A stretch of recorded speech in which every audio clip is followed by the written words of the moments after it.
Sikitika sana kuona mheshimiwa ambaye anasema anataka kuwa kiongozi wa Kenya, ambaye ni yule aliye fukuzwa katika mamlaka ya kuwa makamu wa rais, Bwana Gachagua, kuja hapa Mavoko na kuanza kujifanya ni kama anataka kunitusi mbele walionichagua. Nataka niseme kwa sasa, hiyo ilikuwa ni aibu kubwa sana.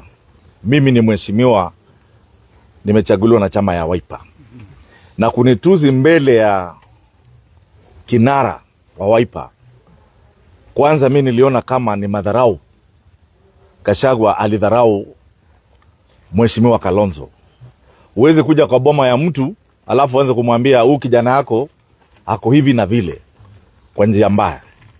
Kwa hivyo hata kuniongelea mbaya mbele ya kinara ya Wiper ambaye ni kiongozi wangu, hiyo ilionyesha kwamba yeye hata haheshimu hiyo chama, haheshimu huyo kinara, na hata haheshimu mbunge.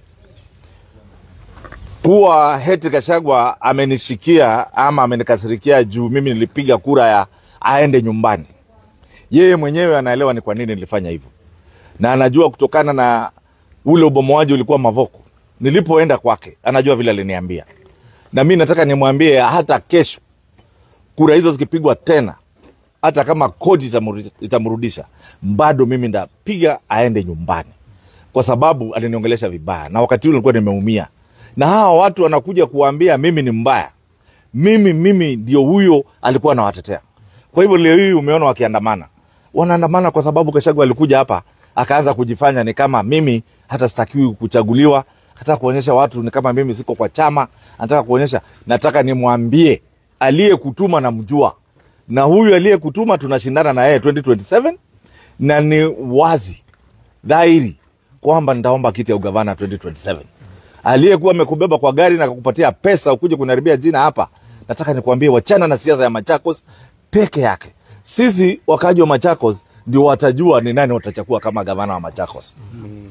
Kwa hivyo kutembea ukituzi viongozi, Bwana Gachagua, hiyo ni aibu kubwa sana.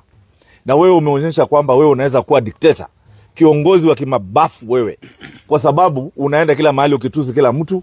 Ukifungua mdomo yako yote yale unaongea ni mambo mabaya.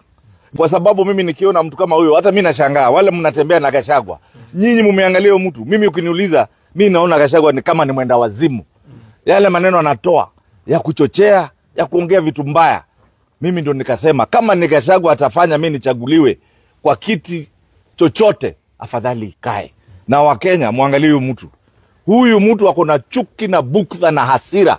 Ni kwa sababu sijui ni kwamba alitolewa nyama kwa mdomo, ama zile deals alikuwa nakata pale kwa serikali sasa hakati.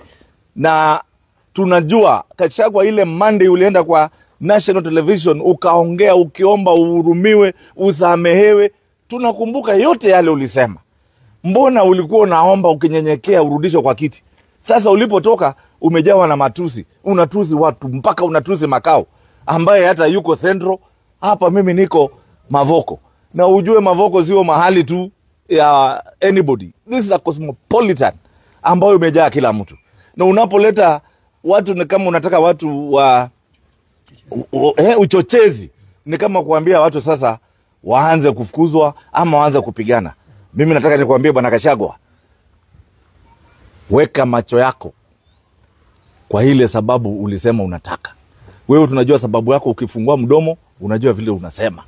Wachana na Makao, wachana na Mavoko, wachana na siasa za Machakos, wachana na siasa za Kenya juu sasa tumeona ukweli hauelewi na una mwelekeo. Ila tu matusi.